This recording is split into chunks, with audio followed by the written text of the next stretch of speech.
Here are 5 ways to help manage your time as a godly wife who also has a job. Number 1, listen to something constructive such as the Bible, podcasts, YouTube videos while you're at work.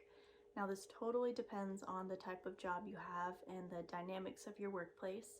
So if you work somewhere where you have downtime, or maybe it's just a more relaxed atmosphere where you're able to listen to something in your ear, why not learn and increase your knowledge while you're working? I personally enjoy listening to encouraging messages from my favorite Christian YouTubers. I find that it helps me to stay walking in the spirit and not the flesh, even while I'm working, which in turn helps me all around spiritually, including being a better wife to my husband. And I just want to be clear, I'm not saying you should neglect your duties at your job by any means. In fact, the Bible actually says in Colossians 3:23, whatever you do, work at it with all your heart as working for the Lord, not for human masters. So only do this if it's not going to interfere with your job performance. Number 2, wake up earlier if possible. Now, I can't believe I'm even saying this because up until a couple months ago, I was the type of person to snooze my alarm as many times as I possibly could, but recently I started getting up earlier and it has truly changed my life. I'm able to check things off my to-do list early and it feels so good. I think for the longest time I told myself that I needed a certain amount of sleep, but then when I just tried waking up earlier, I was shocked that I actually had the same amount of energy as I had when I slept in. Sometimes you just have to try things. And also, on the subject of sleep, did you know that there's a Bible verse that actually tells us not to love sleep? It's Proverbs 20:13, and it says, "Do not love sleep or you will grow poor. Stay awake and you will have food to spare." When I first read that verse, it really kind of shook me because I used to always say, I love my sleep. Not anymore. Number 3, meal prep.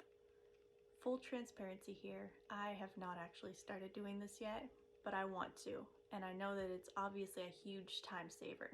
Preparing meals can take hours out of your day, especially for me because I'm super slow at cooking, but to have meals already ready to eat and to use that time towards something else would be amazing, so hopefully I start doing this one soon. Number 4, communicate with your husband when you're feeling overwhelmed. It is so important to be open and honest with your husband if you feel like there's just too much on your plate. The last thing you want to do is bottle up your emotions and end up lashing out, or have feelings of resentment towards your role as a wife. Assuming you're married to a godly man, he'll understand and he'll appreciate you confiding in him. Then the two of you can talk about it and see if any schedule adjustments can be made, or maybe if there's an easier way certain things can be done. I'll share this real life example with you all. So for the longest time we had dull kitchen knives, and it was taking a lot more time and energy to chop things, as you can imagine.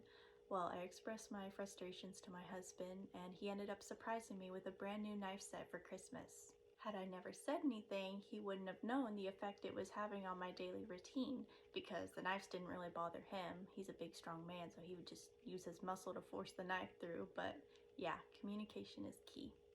Number 5, pray. I know this one's obvious, but I had to include it. You can do all these things that I just mentioned, but without prayer and without a relationship with God, you're just going through the motions. God will help you. I've had many moments where I said, God, I don't know how I'm supposed to do X, Y, and Z without completely burning out. Will you please help me? And he comes through every time. He will give you rest.